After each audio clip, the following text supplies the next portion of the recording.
Hi, everybody. This is Silvio Canto in Dallas, Texas on Wednesday, December the 26th, and welcome to our video commentary.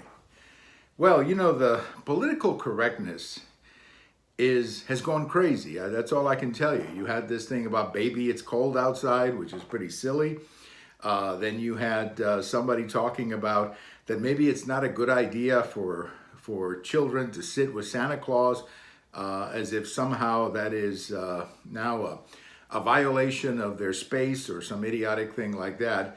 Well, the latest one comes from different places, but the ones where I saw it most recently is from this new lady, this young woman who is a congresswoman-elect from the Bronx, New York, Alejandra Ocasio-Cortez, who has, this lady's not even in the Congress. This young woman is not even in the Congress. And she's like the darling of the media. The media cannot get enough of this young woman. Well, anyway, her latest point is trying to somehow use the story of Joseph, Mary, and the baby Jesus, somehow using that story or bringing that story into the world's refugee problem, or most closer to home, the illegal immigration problem. Somehow trying to say that, Joseph and Mary and Jesus were refugees going from one country to another. And this is so silly. First of all, they were not refugees. They were going to Bethlehem because they were obeying the law. They were going there for a census. Yes, that's where they were going. They weren't fleeing their city to go to another country because there was a communist government, as was the case in my family, or because there was violence in the Middle East, as is the case of some of the Middle East refugees who've gone into Europe. Or let's say economic hardship, as is the case of many Central American and Mexican immigrants who come to the United States. Had nothing to do with any of that.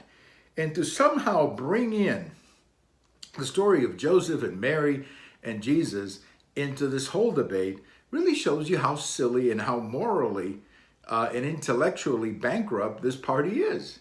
I mean, what does that story have to do with our illegal immigration problem? Absolutely nothing. Absolutely nothing. And it just makes you wonder who's behind these things. And it also makes me wonder why do people in the media keep giving these people so much time and so much space to express what is, in essence, a historically incorrect position. It is not historically correct to say that Joseph and Mary were refugees. They were not. That's not why they were going to Bethlehem. It has nothing to do with politics. It had to do with they were obeying a law to go register for the census. That's all that it was. Probably a pretty routine thing. We do it every 10 years in the United States. We take a census. So I just think that, we've gotten to the point with political correctness, like baby, it's cold outside, that it's really silly. It is really silly. My guess is most people react like I do and just shut off the channel and move on. But unfortunately, I guess a lot of people buy into this. And they're the ones who vote as well. So we have to continue fighting this political correctness. Well, thank you for watching. We have all of these on YouTube. We have them on Twitter, and we have them on my blog. And if Wednesday, December the 26th is your birthday, happy birthday. Bye-bye, everybody. Merry Christmas. I hope you had a good one. Bye-bye.